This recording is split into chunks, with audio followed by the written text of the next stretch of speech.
May commentary development, so kailangan naming dagdagan yung aral kahit hindi natin nadaanan sa school, kailangan natin hanapin yung sagot.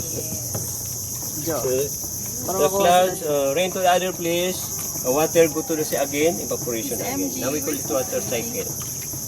What is the function of brackish water river to the water cycle system? Miss MJ wala. Miss Eric, asan ka na? Baka hindi nila masagot ang exam. May exam mo ya? So, brackish water river, part of natural cleaning process of water to make sustainable clean water in the earth. All the people in the world are using water every day. But if too much people, like Metro Manila, 14 million people, they use water from the bathroom, kitchen, laundry, are dirty water, very dirty water. So it will go out to the sea. Before it go out to the sea, passing to the brackish water river, like Pasig River. In the brackish water river, abundant of organism filter the water. So when it go out to the sea, clear water or semi-clear water, in the sea, we mix to kill the germs. So when it evaporate, clean water. But in the school, experiment, when you mix the germs to the clean water in the glass tube and shake it, rapid multiply, especially tetano germs, because no salt. But if you add salt, change the reaction, kill the germs. So it was happened in the sea, salt water kill the germs because of salt water. So when it evaporate clean water in the clouds, the lightning purify again the molecules of water before it drops out rain. So that's why we use again the water, even if used already many times by the animal, by the people, by the plant. Now we use again the same water, and we'll use again for the next generation. So if using machine to purify the water, too expensive, but the creator he provide to us for free, because the system no function if no creator. So, and the roots of mangrove filter the sediment, part of natural cleaning process of water. Local name of mangrove, bakawan. Yan po yun. So, hindi natin gaano napapahalagahan yung ansilbi ng brackish water. Kaya dapat magbalanse lang, kaya lang salain ng mga organism. Kasi kung magkakaroon ng contamination, mapatay yung mga organism, mga shells, pati ng mga bakterya ng patay kasi sinisimpik yung ilog, wala na. Kakarating talaga sa labas marumi katulad ng Boracay. So in the Philippines, we have 40 species of mangrove. Along the river, you can see 4 kinds only of mangrove. To identify the hardest mangrove, they call it male mangrove, lalaking bakawan. Dahil po yan po yung pinakamatigas. Ang tawag lalaking bakawan. To identify, maliliit ang dahon, small leaves, narrow pointed leaves with hanging roots. So wider leaves, ayan po, sa kabila mayroon. Female. Not very hard wood, hindi kasing tikas nitong lalaking bakawan, they call it female mangrove. Ayan yung laging tama. Female. Female, babaeng bakawan. Opo. Grabe yung mga banat ni Sir JP. Kaya Tama, Dar. kahit sino nang manalo, kahit sino umupo. Misis ko pa rin ang masusunod. Kasi hindi, di ba?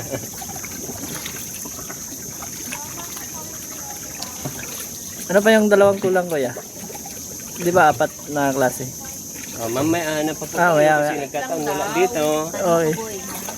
Yan po ulit yung babaeng bakawan. Malapad ang dahon. Kitang-kita, malapit tayo. Di ba? Another species of bakawan, mangrove, no hanging roots. Yan po, wala naman siyang ugat. They call it busain mangrove, traditional using for dyeing clothes. Pagkulay ng damit. Pero bawal na ngayon. Yung mangroves ng pamangga ng Bagyo ko ya, di ba meron yan?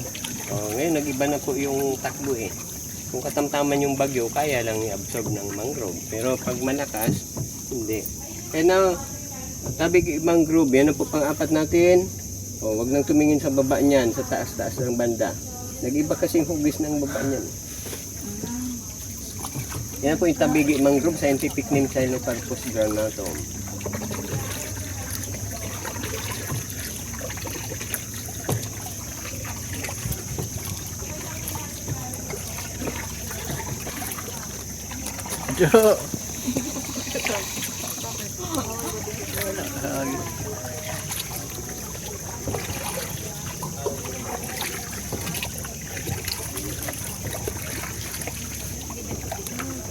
out.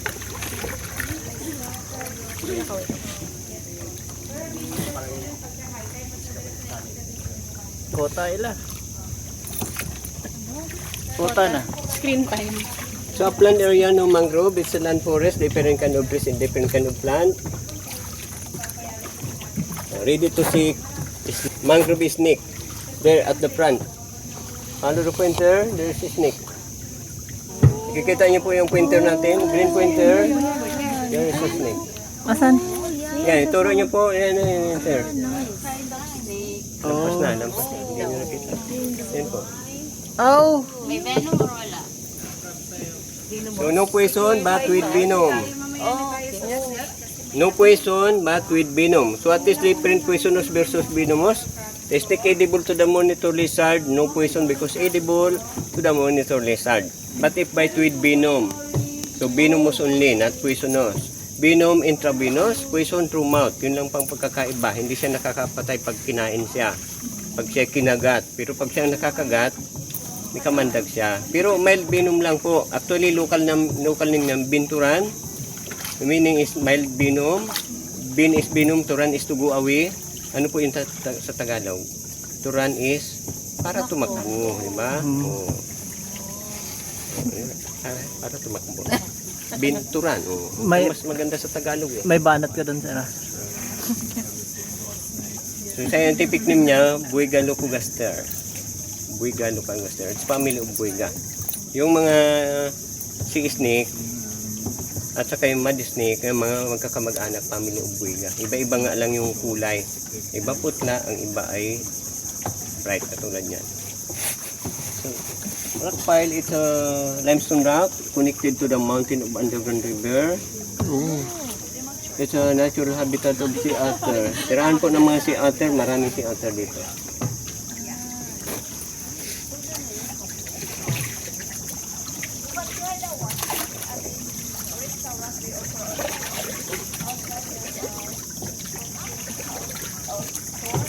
May unggoy sa mangroves, kuya? Wala. Maraming unggoy dito sir, pero hindi sila nakakulong.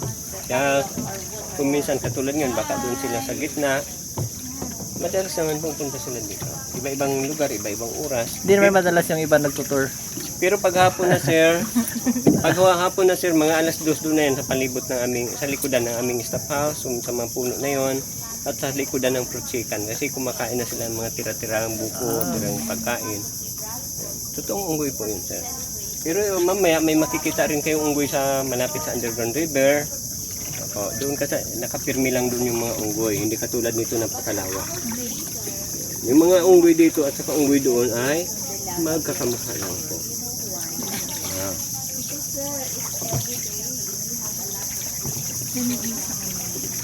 Ayun oh, snake, di ba? Another snake, ayun papalaw. Yung sisir na talaga nakauna makakita niyan oh. Para alam ko na kung saan galing pag Sablay nga si Charles Darwin, sabi niya nag-evolve daw ang tao galing sa unggoy.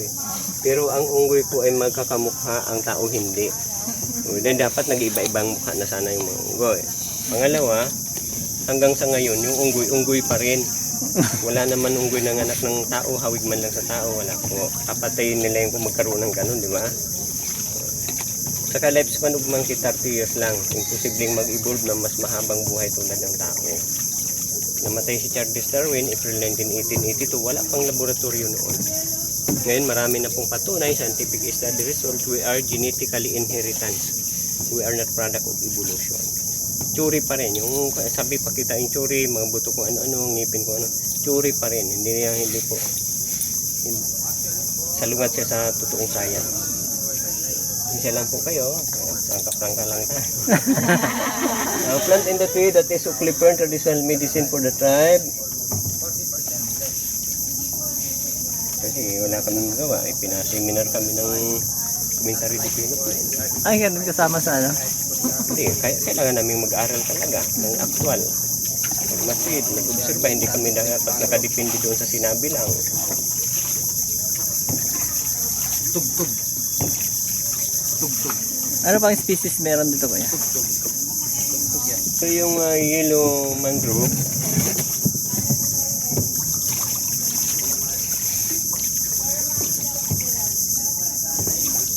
species ng mangrove. Marami pa ibang species, pero dahil nga apat lang yung malapit sa ilog, kaya lang apat lang po yung nasa siyam na species po. Kung sa aklat po mababasa nyo ay 48 species. Noong 2022 na-update po kami. Natop sila. Ah? Natop sila dun sa tao. Kami kanina dyan eh. Unang biyahe. Nabunggo. Updated po. Another snake ko ayun. Ayun, Si no? mama nakakita oh. Ayun oh, malayo. Unggoy yan kuya? Hindi. Saan? Walang po Ay. anay. Anay. So, yung 8 species, member of beach forest. Kaya po, kung 48 species makita nyo sa aklat, hindi po kami yung mali. Hindi na po updated yon. So, yan po mga fallen down mangrove, it's a victim of typhoon audit. Before now typhoon in Palawan, now that is a evidence, strong typhoon passing in this area, December 17 year 2021. And last month, November 4 and November 25, to Typhoon Tino, pero wala akong kinalaman doon. Nasabi lang.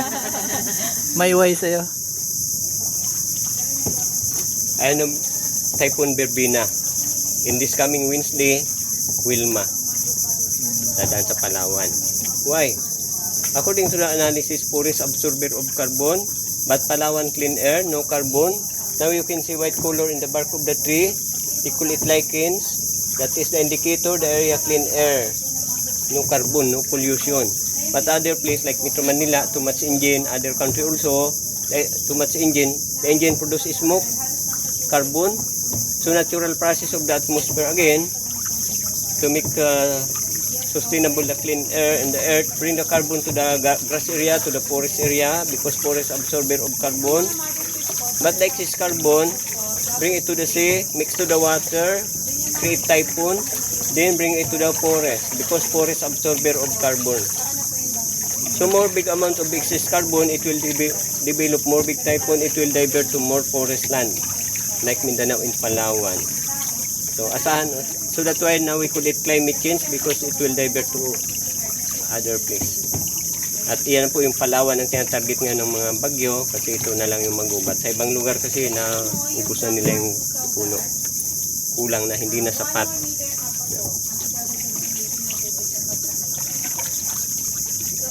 Kaya nga ako lumipat ng Palawan, eh, walang bagyo dito.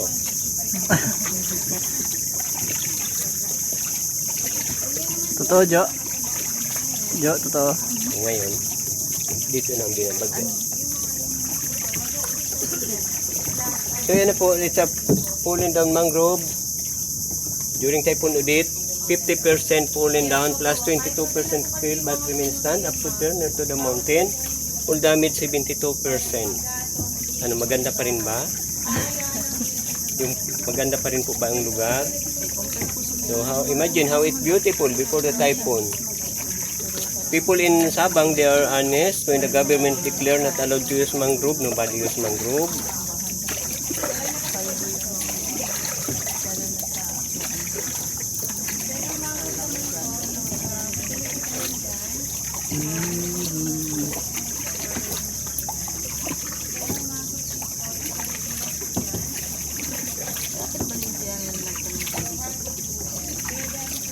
Sa Nara yun sa kanila, di ba? Ano po? Hindi, nagtanim sila ng bakawan. Ay, ng mangrove. Sa may Nara ata yun. The roots of mangrove breathing oxygen from the air. During high tide, no enough oxygen in the ground. So that's why the roots of mangrove growing higher than water. They call it pneumatophores, pathway of oxygen. Ayan po, minsan galing pa sa sanga. Ayun, mga hanging roots galing sa sanga. Pareho lang po ang tawag dyan, pneumatophores. So ito na po ang ating turning point, pabalik na po tayo. Okay lang po ba sa inyo pabalik na tayo? Yes. Kung gusto yung hanggang doon pa, kami dito lang po.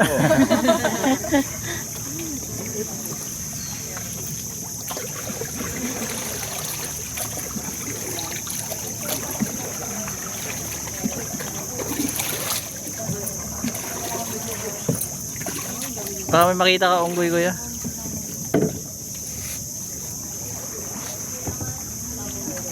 Sa amin, banda doon sa paghapon na. Doon sa Daungan. Doon sa Daungan. Tambayan nyo. So that is a mountain of underground river.